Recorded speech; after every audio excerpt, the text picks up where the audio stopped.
Hey guys, what's up? It's Phoebe from Alternative Twist Radio. Today we have Tate Sanderson. He's our new author spotlight. He's the author of Johnny Rock, Tales from the Road, A Life of Rock and Roll.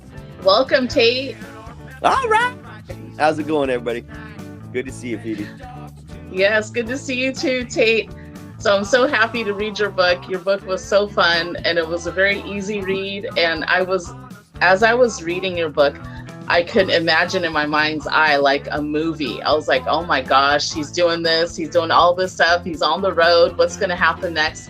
Where's he going to? So I'm really happy that you can do this author spotlight with me. Actually, I do have a movie.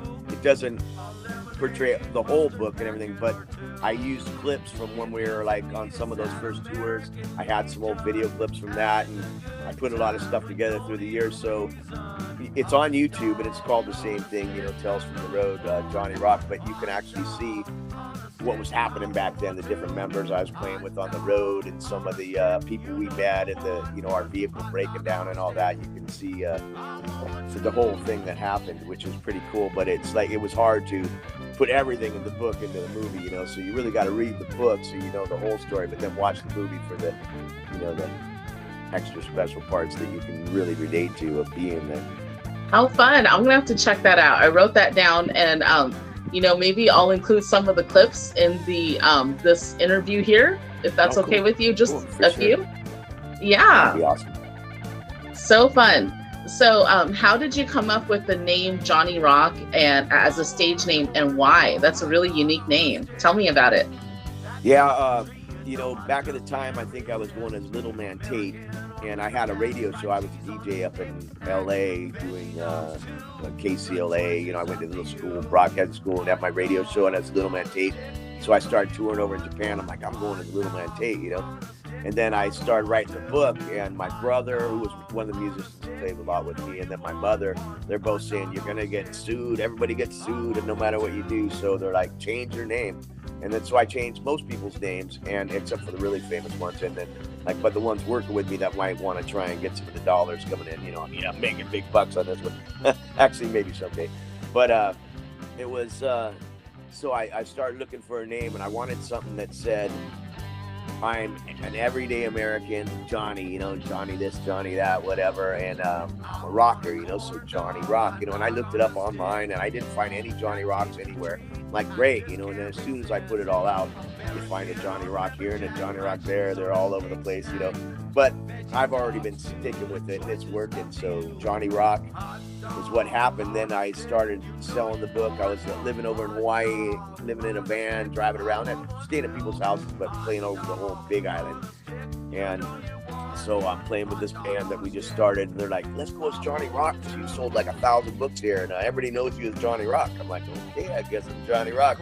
And we started doing it, and it's stuck with us ever since. And then I came back to mainland here and started the band over again with the new Johnny Rock. And now I've got a bunch of musicians that just really sound good together. It's a charisma between everybody that's making Johnny Rock kind of be the vision I had in the first place. So it's coming together. I'm really stoked with that. I love that story, and I could just see you in Hawaii too, playing all the different areas, and them saying, "Come on, bro." I'm not doing their accent right, but come on, come and play, man. I can see that happening so much. I had people give me $100 for my book over there at some places. These big Samoan guys, oh, I love your book, brother. Here's $100. I'm like, oh, well, that's, it's only $20. They're like, oh, no, you better take it, bro. You better take it. I'll buy you a beer too. I'm like, all right, cool, man. Really got welcomed over there big time. And then I got to be good friends with one of the local DJs at a radio station there, Lava Rock. And so he'd put me on I'd play live on the station, and he'd promote my shows and stuff. That was awesome. How fun. Lava Rock, Johnny Rock on Lava Rock show. That flows good. Right. So talking about being in Hawaii, tell me, what's it like being on tour across the country? I was reading your book, and it sounds so fun, and it's just like the typical rock and roll story. But what was it like for you personally? Every tour was a little bit different, but for the most part, it's just like this big party that never ends. You know, you usually go out on the road for 2 to 3 months, and it's just you're meeting different people. So you're at one city, and you're meeting all these people and everything. And the next thing you know, you're packed up and you're going to the next city. And you go through a lot of areas where they have Southern accents and different Midwestern accents and stuff like that. So everybody in the band's hanging out with different people, and they start getting a little bit of an accent, you know. And then when you come home, you have this really weird accent because it's a mixture of all the different places and all the people you've been talking to. So everybody's talking really funny, and it takes a while to get back. But it's just good times on the road. You know, you meet so many people that just want to invite you to their home and offer you places to stay and food, and they invite all their friends over and everything. So anytime you have a day off, you're playing some party at someone's house, and it's even better than some of the gigs because you get a lot of personal reaction from everybody. I hear that a lot from musicians too. It's getting the audience feedback, and you're performing, and especially that they love you guys too. They love your music, and you guys as performers, I've seen you guys play live a few weeks ago. You guys are awesome performers. You're very energetic, and you draw the audience in. I think to me, that's the most fun as a musician, to see that they involve the audience, you know, and they draw the audience in. That's the most fun. Yeah. Yeah, I learned a lot of what I do of playing with other people, and you know, I grew up here in San Diego, but moved to Hollywood right out of high school, and I started learning the business, and I played with some pretty big acts, and lately I've been playing with the group Green Jelly, which used to be Green Jello until they got sued by big corporation stuff, but now it's Green Jelly. But playing with them, they do all kinds of props, and you know, we got like 15 guitar players in the band, 4 bass players, everybody's running around. You only have so much room on the stage, so people are running to each other. You have these costumes on with these puppet heads. So now I've been like, okay, I can put those in my band here.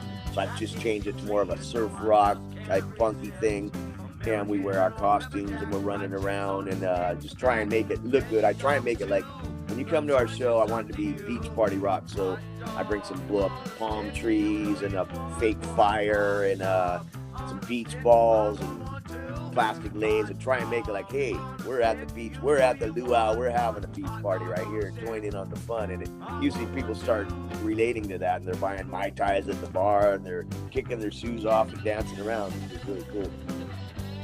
Yeah, at your last performance on Father's Day, I saw one of the audience members. I think she turned out to be the sound lady. Oh, she put on the puppet head on her head. I was like, what are you doing? We call that one Professor Pineapple.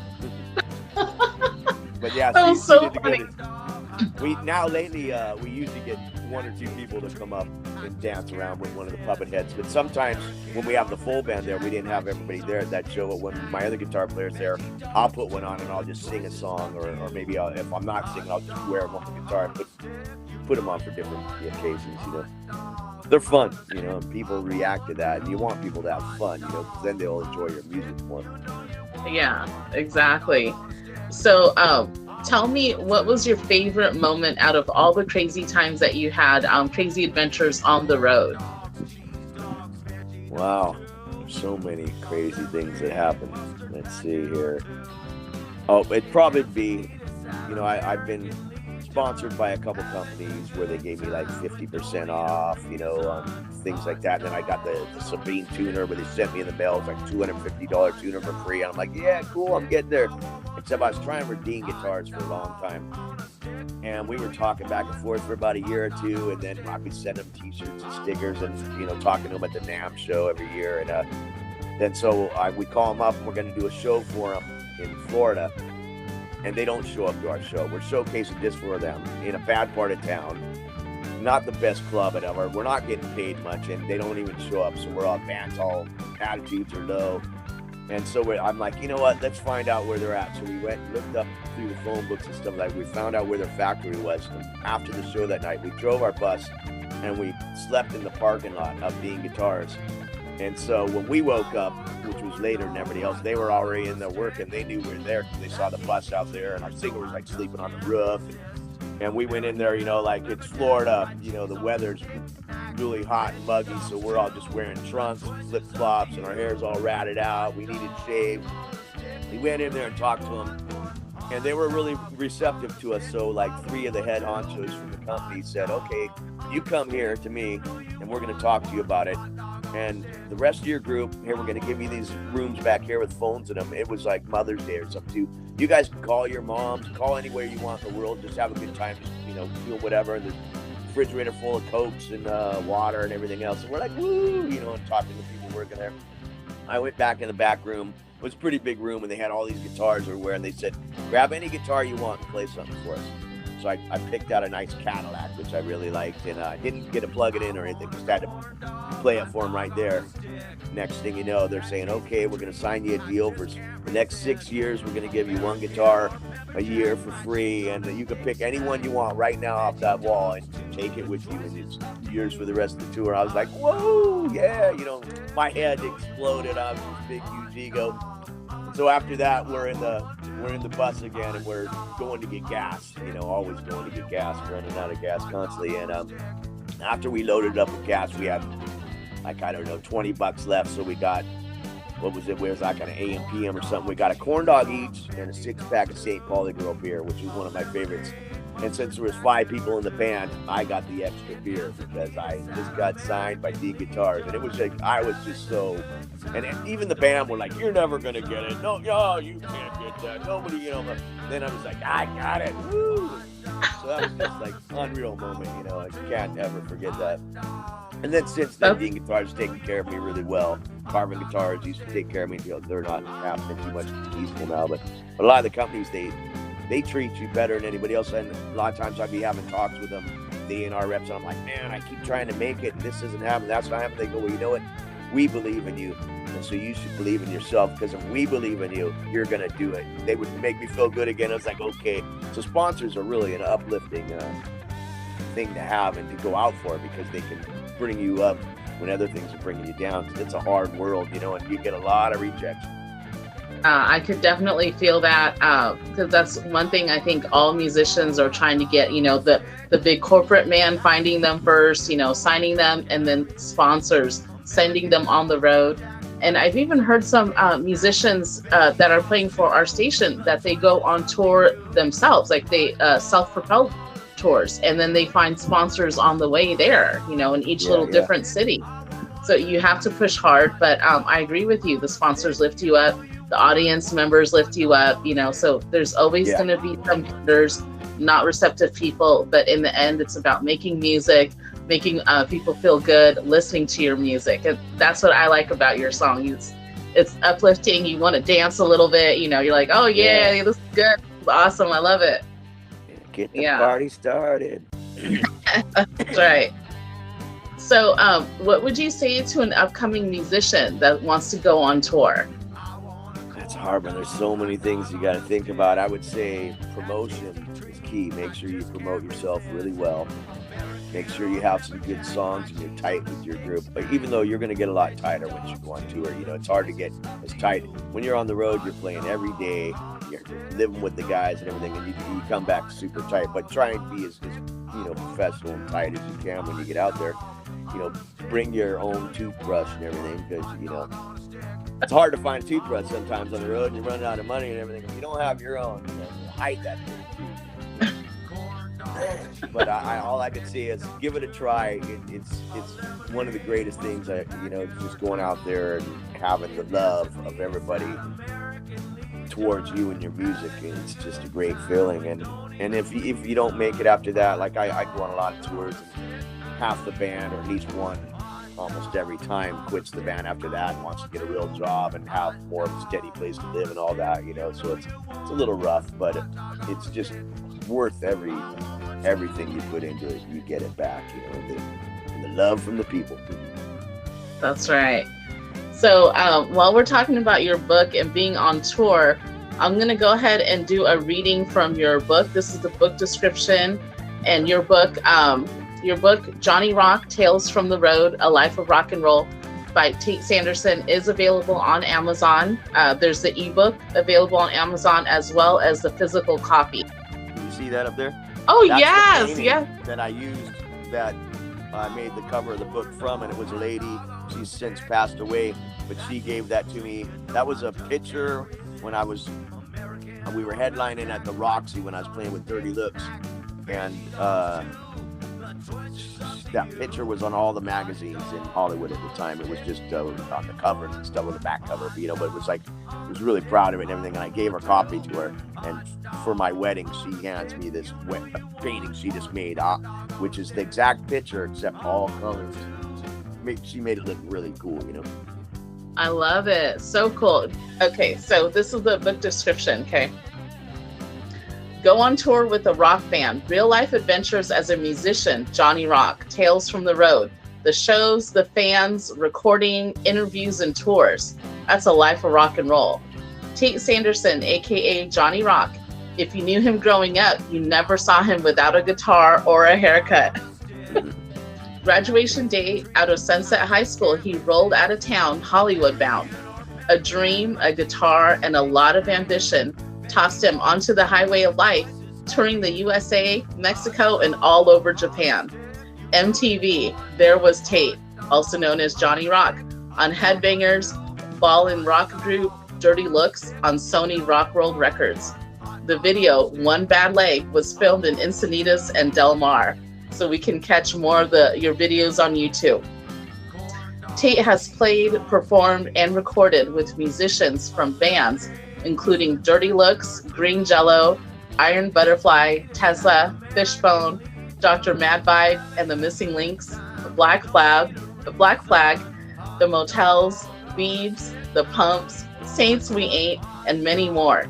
He got his first free guitar from Dean Guitars in 1994, still in love with his endorsement, and now having many more, including Sabine, Carbon, Nady, Orange Amps, Gin Dunlop, Anvil of Hope, Al Smith Brewing, and Hot Dog on a Stick. When I read that, I was like, how funny. His song is Hot Dog on a Stick, and they endorsed him. I love that. So bestseller now, Hot Dog on a Stick, Johnny Rock Band. Tate is currently cast on Green Jello Vision on Saturdays in Hollywood and performing nationally with Johnny Rock Band and the Green Jello Group. Or is it Green Jelly Group now? Green Jelly now. Sometimes they pronounce it Green Jello. They spell it. Yeah. With tons of music videos out online. With a 5-star rating and sell well, Tales from the Road with Johnny Rock is now available on Amazon. All right. Nice. I love that. Sometimes we play local shows too, and my friends at the Hot Dog on a Stick, they have a food truck now as well as their concession stands and brick and mortar. So they'll show up at one of our gigs and sell their hot dogs on a stick and all that. We'll be singing this song, but for me and the band, we get all we want for free. So we'll be out there like, take a break. I want another. You know, it's really cool. See, now every time I go to the mall and see Hot Dog on a Stick, I'm gonna think of you. Hot Dog on a Stick. Yeah, start singing it. I love it. So most people walk away from our shows singing the song. And then we were playing a gig not too long ago with Isaiah Mitchell from the Black Crowes. And so we got him to sit in with us and played a version of Hot Dog and a Stick with him playing the licks on it. It sounded really cool as well. Oh, how fun. Yeah, it was a good So fun. So now I'm going to read another, actually from your book. So that was the book cover. This is chapter 11, the first stop, Phoenix. So this is one of my so far favorite chapters, and so I'll read into it. Okay, chapter 11, first stop, Phoenix.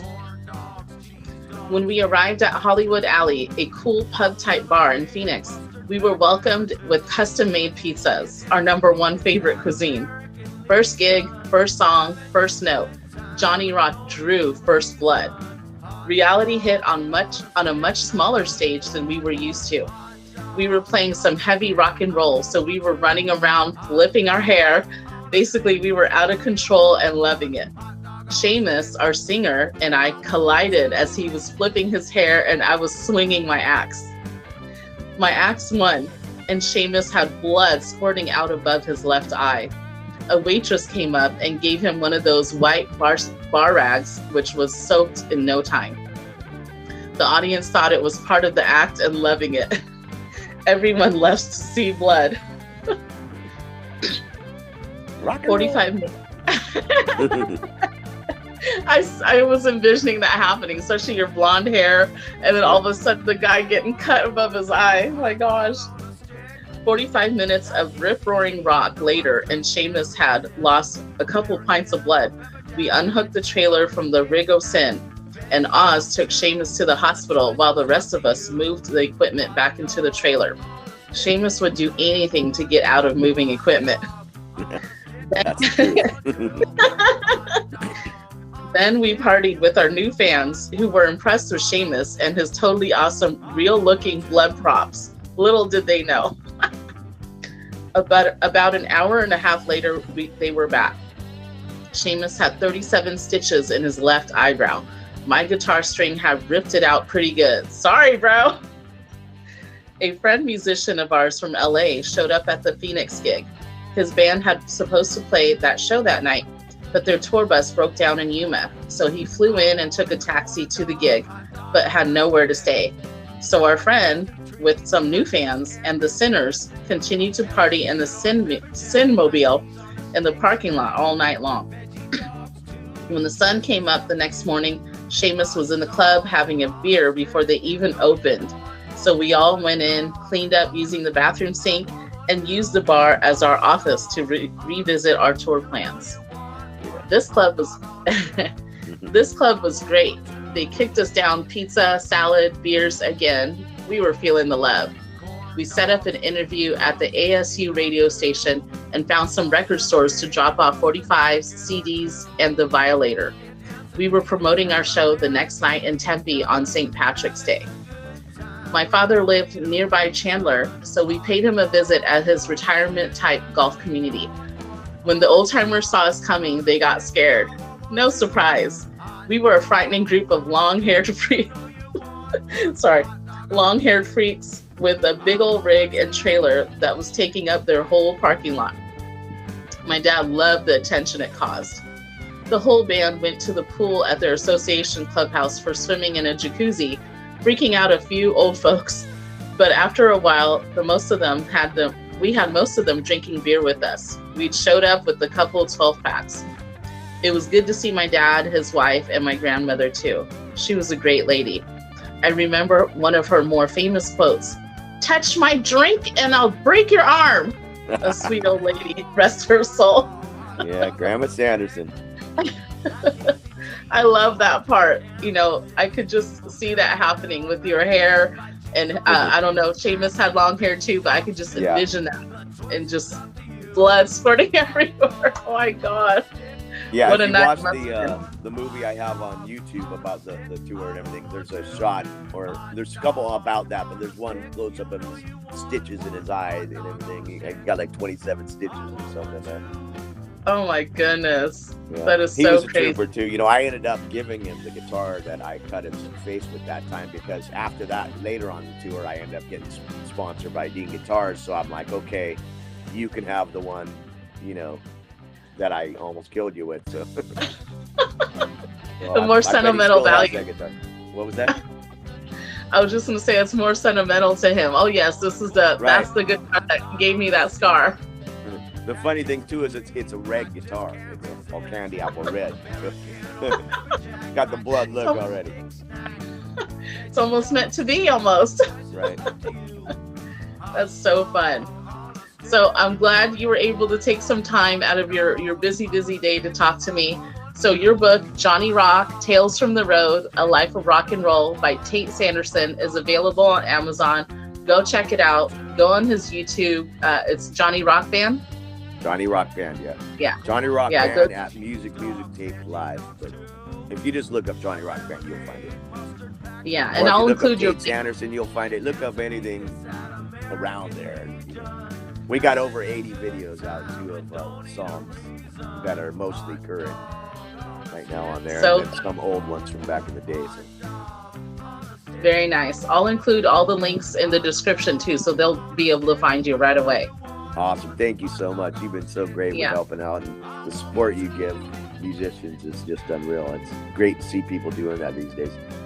Yes, that's one of the most important things that Mike and I wanted to do. That's part of our mission on the radio station, is to support local musicians, and not only local to Southern California, but it's local everywhere. The whole U.S., all internationally. There's local musicians everywhere. So that's what we want to do. And we found so many amazing, talented artists in such a short amount of time.